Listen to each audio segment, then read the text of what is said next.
What's up, internet? Welcome to Mo's Garage. In today's video, I'm going to be showing you guys how to build a smoke machine to check for vacuum leaks on your car, just like this one.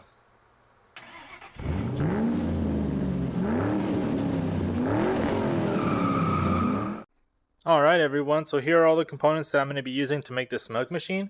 The main piece is probably going to be this ABS plumbing housing that I just kind of assembled. The bottom portion is a 3 or 4 inch ABS closet flange with a cap. This middle piece is just 3-inch ABS tubing that's about 5 inches tall. And then we have this clean out with a cap. So what we're going to do is we're going to drill 2 holes here in the front so that we can connect this battery leads. And then we're going to drill 2 holes on the sides so that way we can connect our air hose in and out.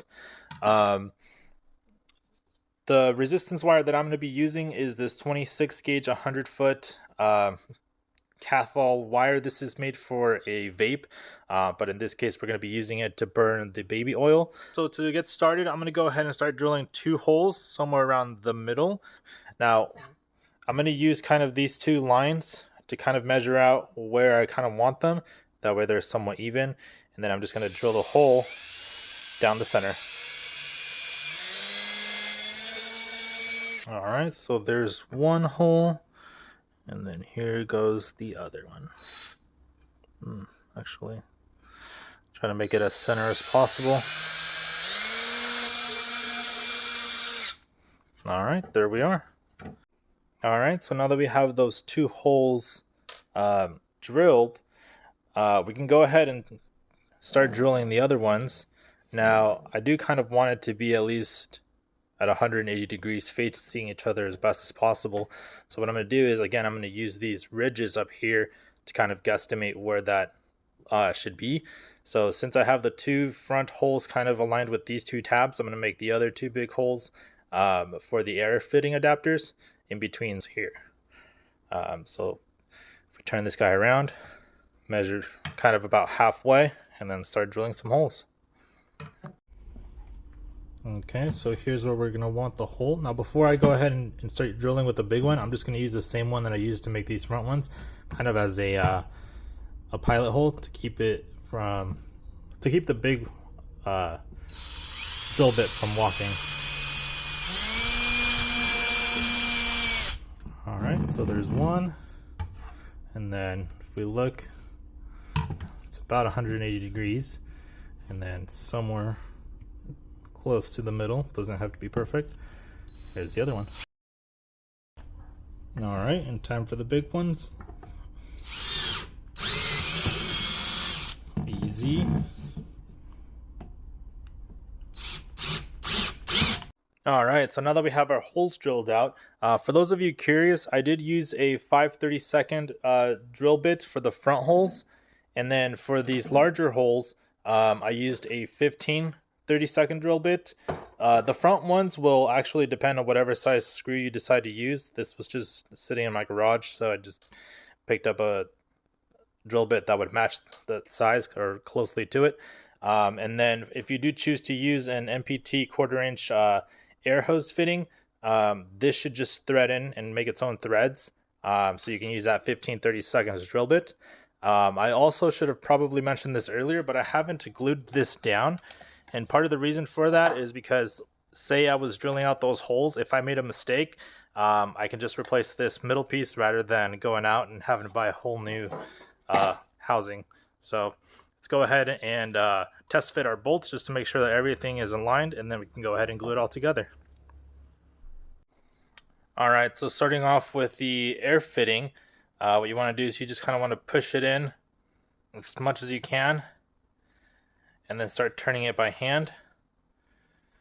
What it's doing is it's cutting its own threads right now. You just want to make sure you get it at a good angle so that it's not going in awkwardly. And then just use a 14mm deep socket to just kind of drive it in all the way. Make sure all those threads are nice and cut. Once it's done, see, we're almost there. We'll go ahead and back it out and add some Teflon tape to make sure it's nice and sealed. And that's pretty much it. Alright, so moving on to the front ones. when final assembly comes around, I'm going to go ahead and I'm going to stick this screw from the inside out. And I do have this rubber grommet on there to kind of hopefully help seal things. I'm not going to use Teflon tape on this one. But for right now, I'm just going to go ahead and get it started from the outside going in. And then I'm just going to use a screwdriver to drive it all the way in. This particular one doesn't really need to have threads cut, considering I'm going to be using the rubber grommet instead. But I just want to make sure that everything fits appropriately before we actually start putting this thing together and gluing it down. Alright, now that we kind of test fitted a couple things, it's time to go ahead and add our ABS cement to kind of glue everything down together. This stuff is pretty gross, so make sure you guys are doing this in a well-ventilated area. I have my fan going, so I'm not too worried. But all you want to do is just want to kind of go ahead and apply it liberally to the inside of this bottom piece.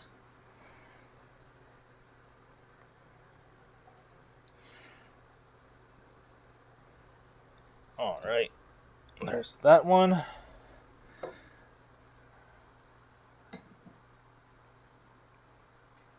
Okay, then we're going to take some more. Good thing I have that paper towel. I'm going to apply it to the inside of this top piece. All right, then we're just going to squeeze this guy down.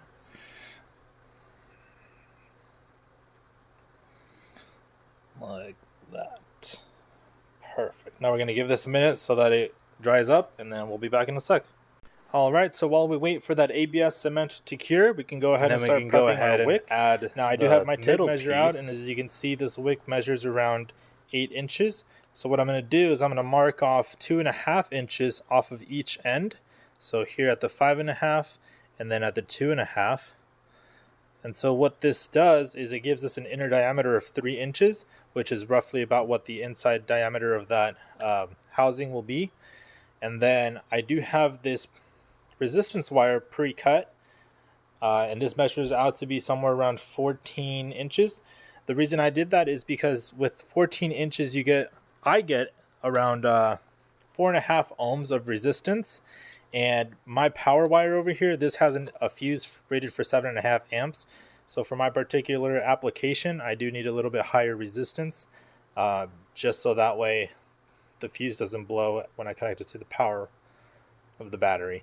So as you can see on the multimeter, we're around 4.5, 4.3 ohms. So that should be perfect. All right, so then the next thing to do is we want to go ahead and wrap around this wire around the head of our bolt that's going to connect to the power lead. Just give it a couple turns, push it all the way up, and then slide this grommet all the way up against the head as best as we can. Do the same thing for the other side. Just give it a couple turns.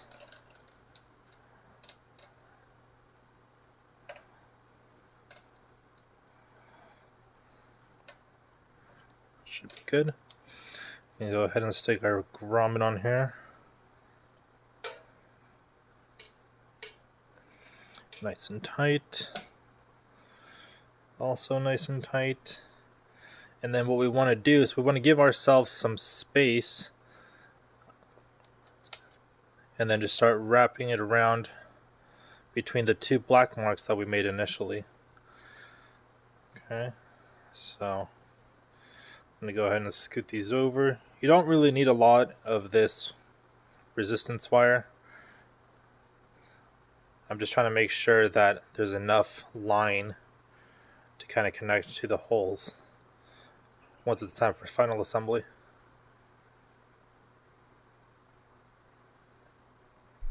Alright, so I do believe that we have had now enough time for that cement to cure. It's been sitting for about an hour. So what I'm doing now is I'm just going to go ahead and fold these ends down, so that way we can go ahead and try to stick this guy in here. And in hindsight, I probably should have glued this at the very end, because it's probably going to be tough for my hand to get in here, but we'll figure it out.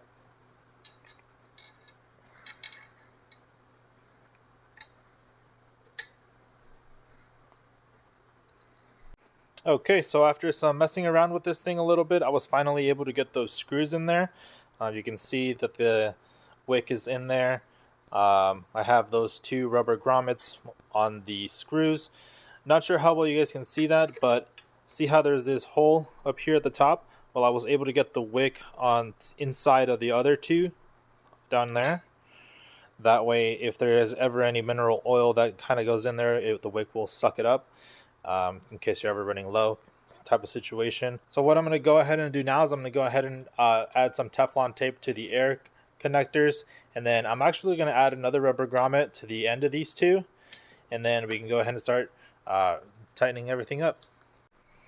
Alright, so when you're adding the Teflon tape to the air fitting, what you want to do is you want to make sure that you get it nice and straight, and then you want to start wrapping it clockwise in this orientation. That way when you face it in towards the actual fitting, the hole, as you're tightening the fitting, you won't be unraveling your Teflon tape.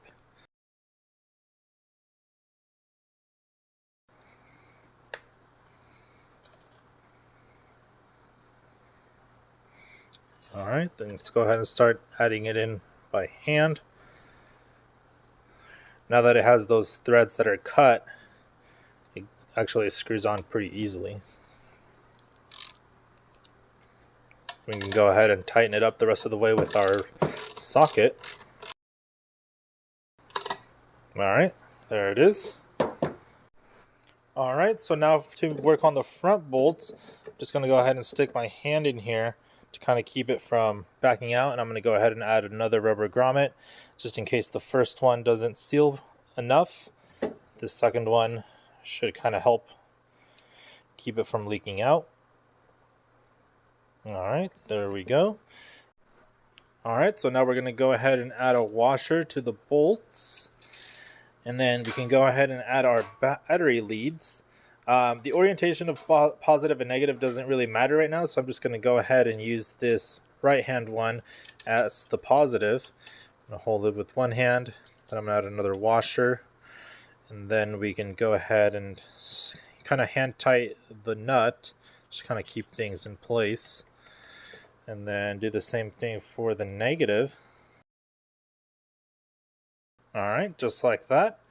So to tighten everything down now properly, I've kind of made this little 90-degree Phillips head screwdriver thing, which I'm going to use to put inside of the body just to kind of hold that screw in, and then I'm going to go ahead and tighten it with this socket. And then you don't want this super tight, but I am going to make it just tight enough to where both of the rubber grommets get kind of crushed into where it just kind of feels secure.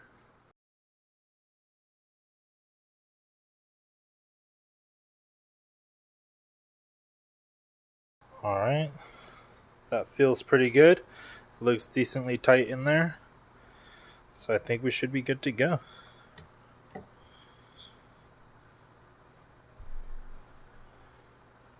Alright, so last but not least, I'm going to go ahead and drill a hole down the center of the cab because I want to go ahead and install this hook. That way whenever we're working on a car, we have the option of having this hanging somewhere, or we can just easily rest it somewhere.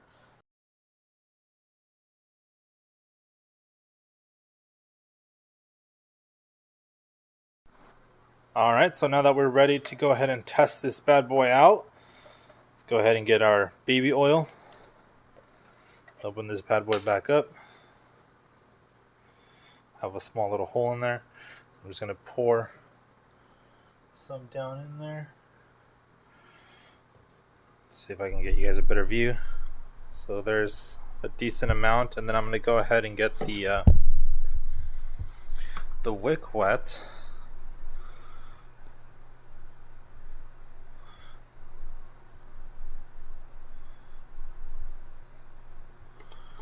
Alright, should be good enough. Then we can go ahead and hook it up to our battery. Positive goes to positive, negative goes to negative. Look at that. You can already see all that smoke coming out. Nice. Alright you guys, so here's a final look at the smoke machine. this is kind of a representation of what it will look like when I'm using it out on a car or something. So the negative and positive are connected. Give it a second for the smoke to come on with the air compressor. And there we have it. Alright, so there it is. That's exactly how I made this smoke machine. You guys can probably replicate this at home, and it'll probably only cost you around $60 or so. I believe the most expensive part was this ABS housing, which cost around $30. The resistance wire itself was around $10, and then everything else you can probably find for another $10 or $20 or so. But yeah, that's going to wrap up this video. Thank you guys so much for watching, and have a great day.